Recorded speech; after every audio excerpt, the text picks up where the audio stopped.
وعمل صالحا وقال إنني من المسلمين.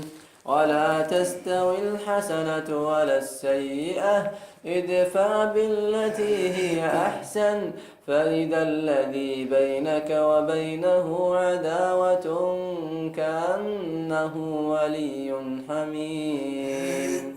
وما يلقاها إلا الذين صبروا وما يلقاها إلا ذو حظ عظيم.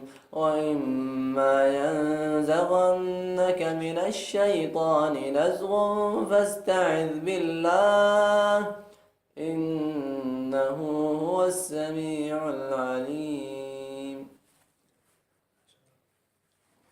إن أصحاب الجنة اليوم في شغل فاكهون هم وأزواجهم في ظلال على الأرائك متكئون لهم فيها فاكهة ولهم ما يدعون سلام قولا من رب رحيم.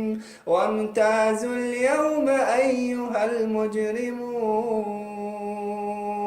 ألم أعهد إليكم يا بني آدم ألا تعبدوا الشيطان إنه لكم عدو مبين. ولقد أضل منكم جبلا كثيرا أفلم تكونوا تعقلون.